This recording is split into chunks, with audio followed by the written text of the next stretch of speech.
Ну что, ребят, мы приехали в Сан-Паулу как туристы. И решили остаться здесь пожить как местные. А что из этого получилось? Смотрите в этом выпуске.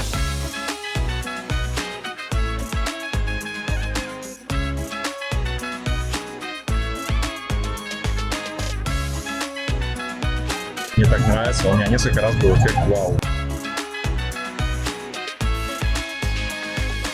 Сан-Паулу – крупнейший город южного полушария. Его основали иезуитские священники в 1554 году, и долгое время это было лишь маленькое поселение, пока в Бразилии не началась эпоха кофе в 19 веке. Тогда в город начали приезжать иммигранты из Италии и Японии работать на плантациях, а на главных улицах возводились особняки кофейных магнатов. Постепенно Сан-Паулу из кофейной столицы превратился в коммерческий центр с штаб-квартирами банков и международных корпораций. И до сих пор этот город остается крупнейшим деловым центром Южной Америки. Первым делом мы отправились на экскурсию по историческому центру города. И идти группой – хорошая идея, так как Сан-Паулу – своеобразный город. Если зайти не в тот район, то можно легко лишиться телефона и других ценностей. Даже в центре города много бомжей и опасных личностей. По официальным данным, в Сан-Паулу 37 тысяч бездомных. Поэтому, когда вы только приехали и еще не знаете, где и как себя вести, поодиночке лучше не ходить. Из-за большого количества криминала в хороших кондо усиленная охрана. Например, перед нашим домом круглосуточно стоят 3 охранника. Первая дверь в здании открывается после сканирования лица. Вторую дверь открывает удаленно еще один охранник, убедившись, что вы здесь живете. Так что посторонним пройти сложно. В здании есть огромный спортзал, который входит в стоимость и не уступает по оснащению платным залам. Игровая комната, место для коворкинга, открытый бассейн и закрытый подогреваемый бассейн. Лев, а ты сколько заплатил, чтобы поплавать сегодня здесь? Ничего. Просто нужно написать в WhatsApp на ресепшн, сказать, я хочу сегодня поплавать. 8 часов свободно, они говорят, да. И все, пожалуйста, весь бассейн тебе и твоей супруге. С точки зрения мусора он разделяется на органический и обычный. И есть еще вот специально под бутылки. Есть парковка, и вот здесь вот есть еще такой магазин, где можно без продавца купить все, что тебе нужно. Приложение устанавливаешь, допустим, кликаешь там, сканируешь код, и все, пожалуйста, можешь достать напитки какие-то. Здесь есть еда, пиццу можно взять, какие-то сыры даже есть. Все это очень удобно. То есть цены причем не сильно отличаются от тех, которые в магазине. Практически в 1 минуте ходьбы от нашего здания расположена Гран Вилладжио отель. Есть вот такой ресторан. Прям шикарная кухня, очень дорого. В общем, прикольно тут. Еще здесь какие-то ресторанчики есть. При этом буквально вот, если сюда пройти от этого ресторана, я помню, сюда пытался как-то бомж прорваться, и вот какое-то заброшенное здание. Но здесь всегда так. Здесь вроде где-то шик, а где-то бомж валяется прямо тут же. Сан-Паулу считается одним из самых дорогих городов Бразилии. Скромная студия в центральных районах города в подобном кондо стоит от $1000 в месяц на Airbnb. Но вернемся к экскурсии. Перед нами то, что обозначает нулевой километр Сан-Паулу. В общем, отсюда начинаются все улицы, официальное начало города. Вот этот столбик. Исторический центр города сохранился очень хорошо. Что неудивительно, не так давно были построены эти здания. Например, вот это первый театр города, и он был построен в 1911 году. Прямо сейчас идет walking tour, я в восторге. За такое короткое время мы смотрим такие прикольные места. Мне так нравится, у меня несколько раз был эффект вау. Я поражаюсь способности Льва говорить «я в восторге» с такими серьезными вещами. Да, я в восторге.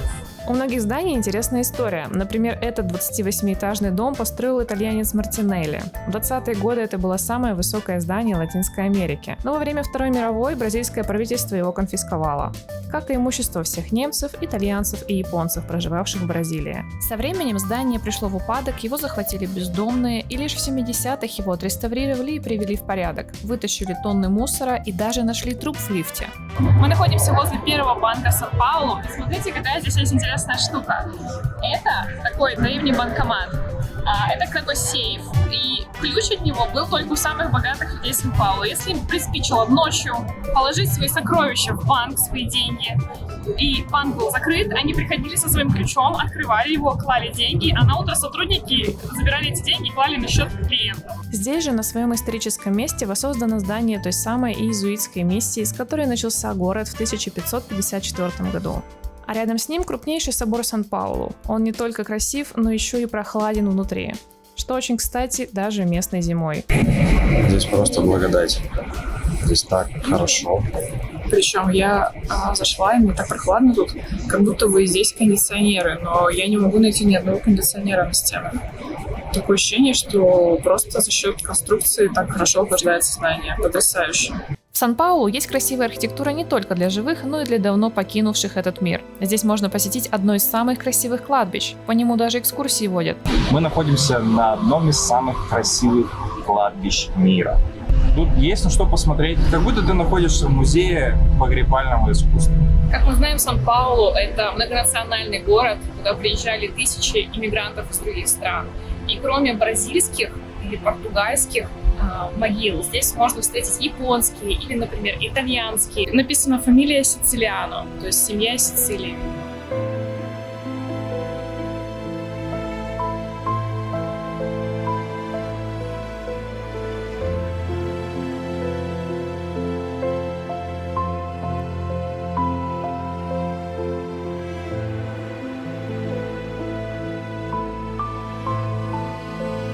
Сан-Паулу на самом деле очень стрессовый город.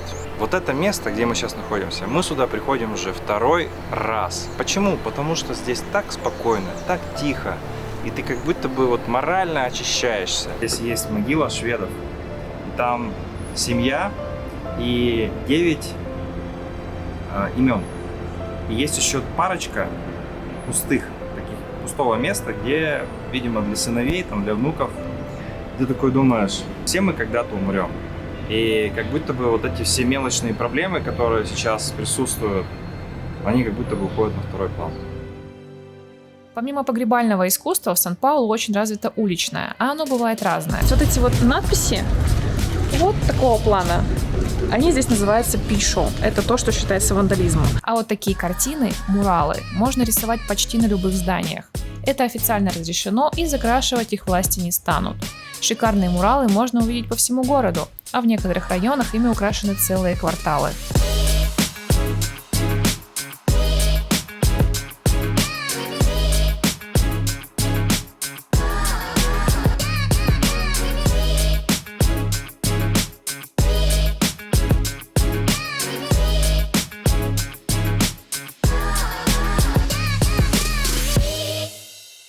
Сегодня идем по району Вилла Мадалена и Пиньейро. Эти районы знамениты своими граффити на стенах, муралами. И считаются такими хипстерскими районами, безопасными. Здесь живут люди среднего класса и выше. И, в общем, пока что здесь очень классно. Какие особенности в этих районах?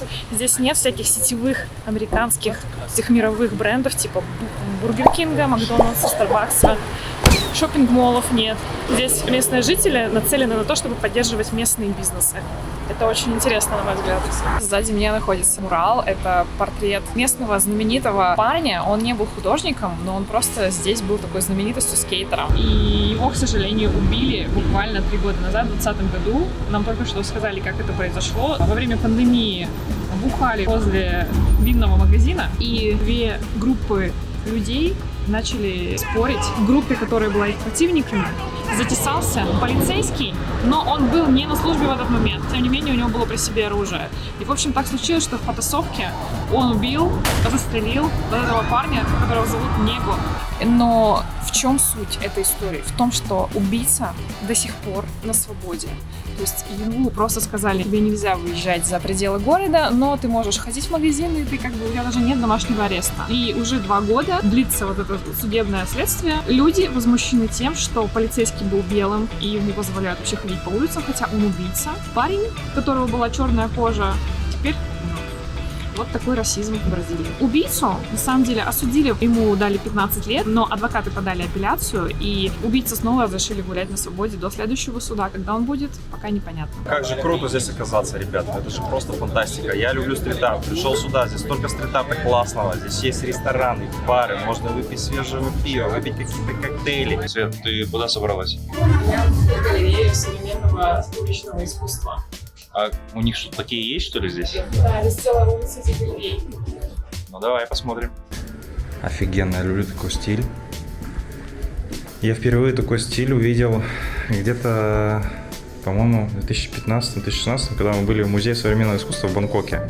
Там, мне кажется, вот что-то подобное было, это так круто выглядит вообще. Фантастика. Это одна из самых красивых картин, что я видела. Я бы ее себе купила. Как будто бы патронус этого водопоя, если вы понимаете, о чем я. Они как будто бы какими-то специальными красками, да, видишь? Они как будто светятся. И тут нам включили магию, свет. Что случилось? Эти картины оказываются еще и люминесцентными красками нарисованы, поэтому когда служащая здесь выключила свет, посмотрите, это магия. Магия. Не Хогвартс. Мы решили продолжить свое сегодняшнее развлечение в баре с живой музыкой. И здесь сегодня они играют стиль пагоджи. Это чисто бразильский стиль. Сейчас мы его услышим. Скажи, что это за коктейль такой? Я решила погрузиться в бразильскую культуру по самые уши.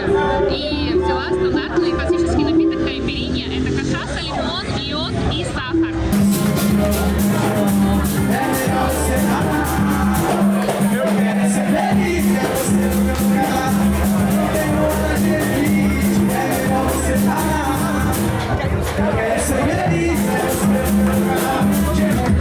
Ну что, Света, после 2 часов в этом баре, как ты себя чувствуешь? Я считаю, что всем российским мужчинам нужно прийти сюда на курсы танцев, потому что латиноамериканские мужчины растут как боги.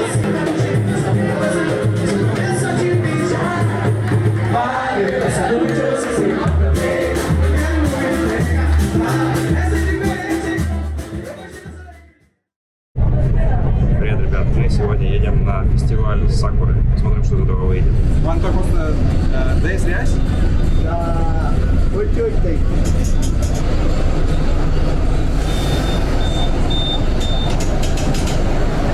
Свет, ну ты что такая счастливая у меня? Потому что мы приехали на японский фестиваль Сакуры, а я обожаю все японское. Вообще, все японское нельзя не обожать. Его организует японское сообщество в честь цветения сакуры.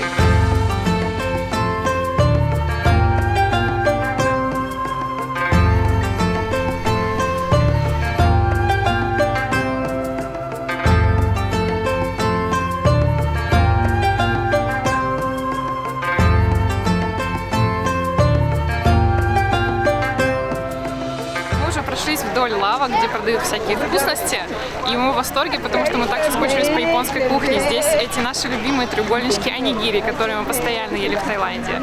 Здесь разные такаяки, это шарики с осьминогом внутри. В общем, классные японские блюда, и в том числе даже невиданные для нас. В общем, есть что попробовать.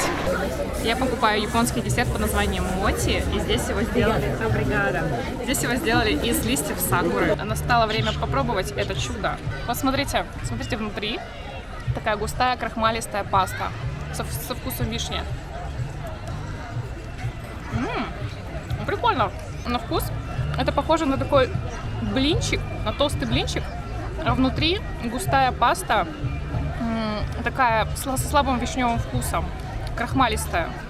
И знаете мне, что больше всего здесь нравится? Как они сделали вот эту вот штучку, чтобы держать грязными руками, да, вот этот десерт, ты держишь за листик. В этом как будто вот прям Япония чувствуется. В Сан-Паулу живет самое большое сообщество японцев за пределами Японии. У них даже есть свой район. Мы на какой-то японской улице, правильно понимаю? Да, мы в японском районе, очень круто. Тут куча японских ресторанов, японских магазинов. И я пока в восторге. Китайские фонарики здесь, куча японской еды, всякие магазинчики, куча людей азиатской внешности. А что тебе больше всего понравилось? Японский музей иммиграции. С 1908 года по 1984 год 243 840 японцев эмигрировали из своей страны. Видимо, корабль, на котором они переезжали.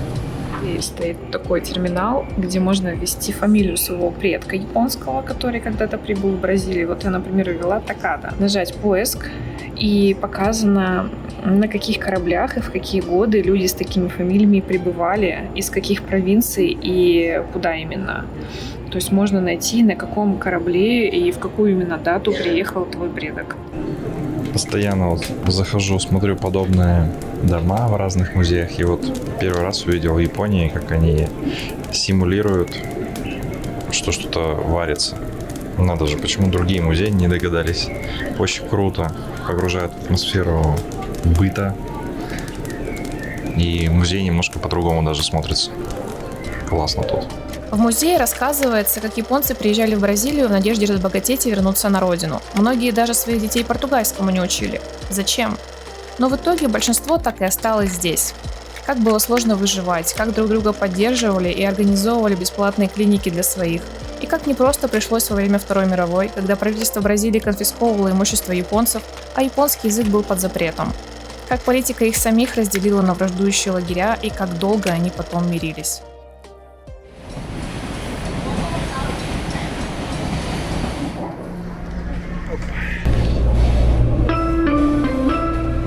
Próxima estação, Next Station, Portuguesa Tietê.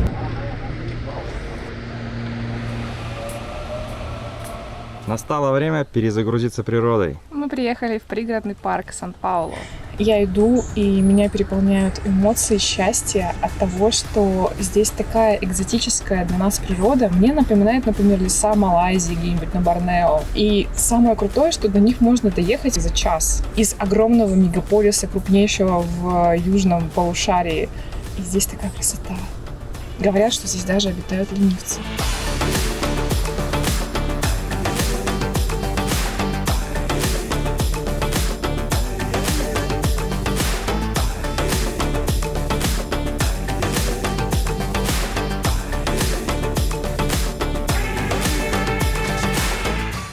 Поднялись на самый верх, и тут есть приятный бонус в виде кокосика. Он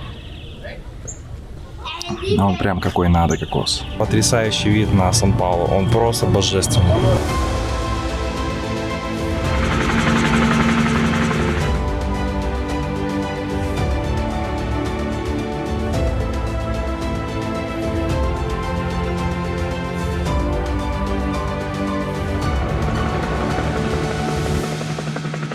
Полюбовались видом, пора идти вниз.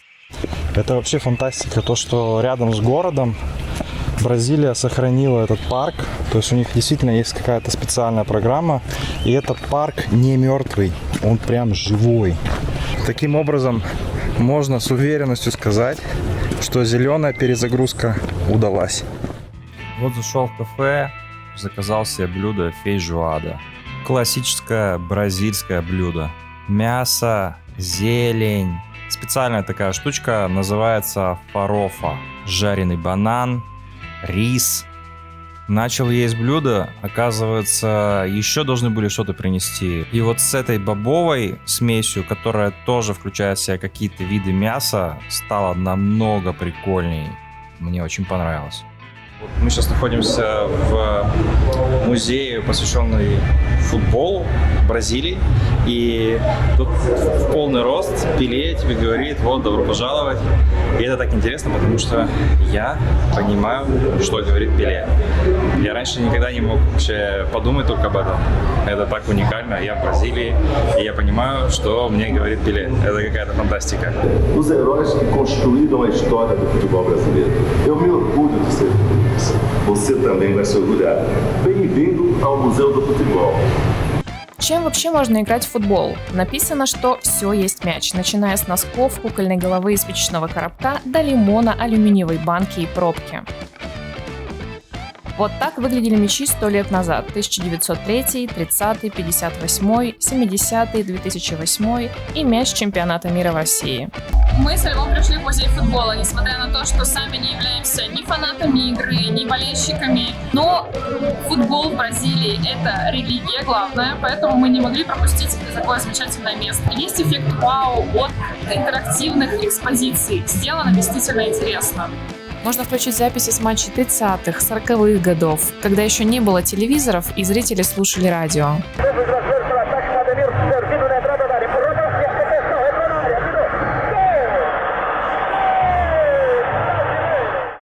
Местные посоветовали нам попробовать бразильское блюдо с морепродуктами акараже. Сейчас попробую, что же это такое. Интересное блюдо, потому что вот эти вот булочки, это не булочки. Они как будто сделаны из необычной муки для нас. Я думаю, что это типа из тапиоковой муки.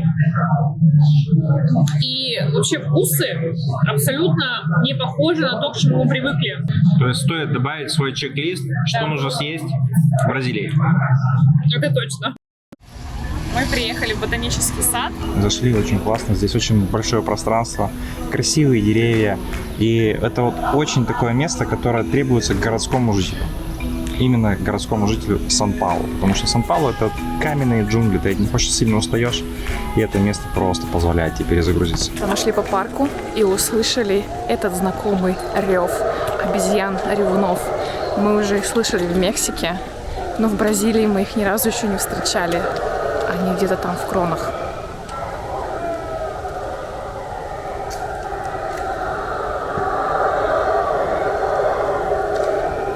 Эти крики обезьян нас отправили прямиком в Мексику. И мы так рады, что мы посетили Мексику, прямо ее плотно посмотрели. Кстати, если вы не смотрели наш трип по Мексике, обязательно посмотрите, ссылочка будет вот где-то здесь появится. И это было эпическое путешествие, поэтому мы очень рекомендуем посмотреть. Вот эта тропа чем хороша? Тем, что здесь есть специальные такие выступы, где ты можешь выйти, как будто бы на такой навес и посмотреть, а ничего ли я тут не заметил, потому что здесь может быть обезьяна какая-то или еще что-то. То есть они такие молодцы, что они этот момент продумали, и те, кто любит наблюдать за животными, это супер тропа. Обязательно сюда приходите. Это просто супер место. Вот там ходит броненосец. Я его вижу. Так интересно, приехали... Как он называется, Свет? Университет называется Бутантан. Почти как Бутан, только еще там. Только без визы. Что здесь вот такое? Что это за парк такой интересный? Мы смотрим, какие-то деревья, огороженные стеклом. Думаю, ну что такое? Деревья стеклом огораживают. С ума что ли люди сошли? Смотрим, люди куда-то так смотрят внимательно. Мы ничего не видим, говорим, что там?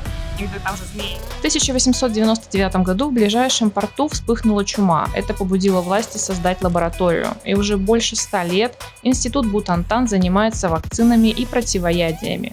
Например, так выглядели старинные домики для змей в институте.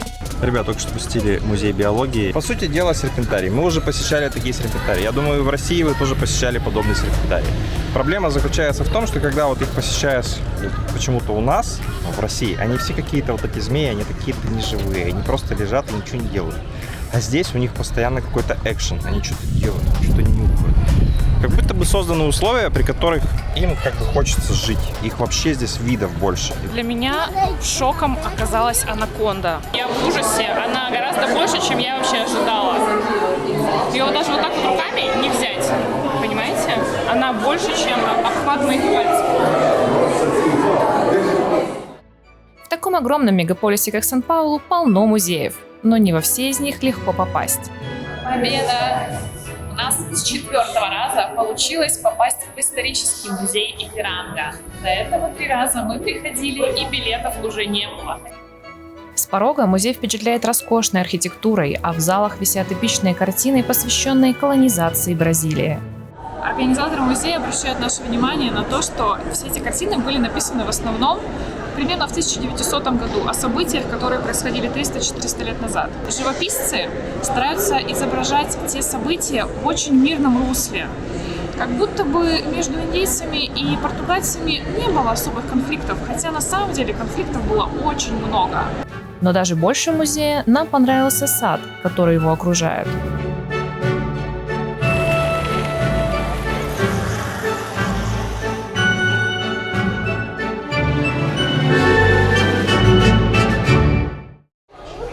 Ребят, ну вот смотрите, свободный день, суббота. Что мы делаем? У нас есть в семье червяк. Что делают все нормальные люди в субботу, ближе ко второй половине дня? Они ходят в парке, встречаются с друзьями. Идут в бар, например. Да, а моя участь это с вот этим червячком справа от меня, с потрясающим, с книжным, идти и грызть гранит науки. В этот раз мы пришли куда? Музей португальского языка. Как интересно. Я тоже так считаю. А вы знаете, сколько стран говорит на португальском языке? Это же не только Португалия и Бразилия. Вот здесь они перечислены, например, это Ангола, Бразилия, Кабо-Верде, Гвинея-Бисау, Мозамбик, Португалия, Сан-Томе и Принсипи и Восточный Тимор.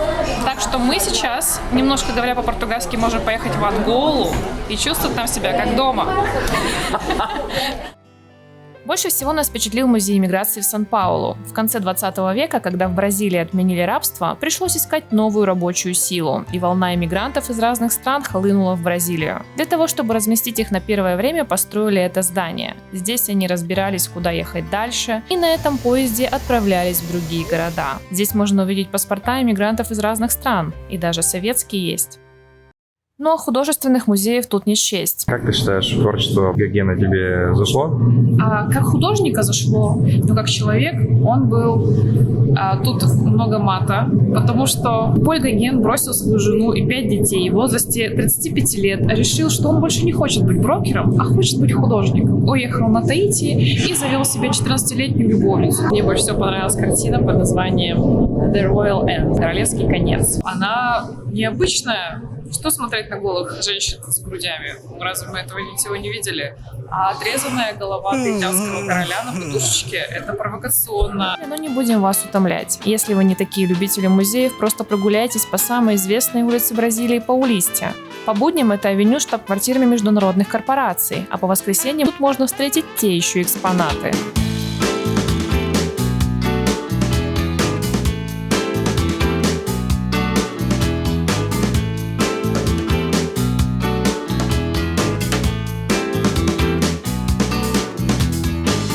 Через каждые пару метров тут играет музыка.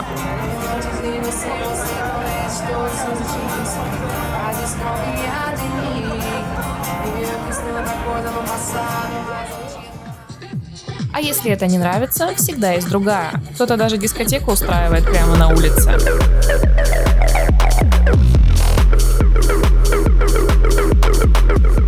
Бразильцев точно нельзя назвать зажатыми снобами. Посмотрите, как дети дразнят гусей в парке.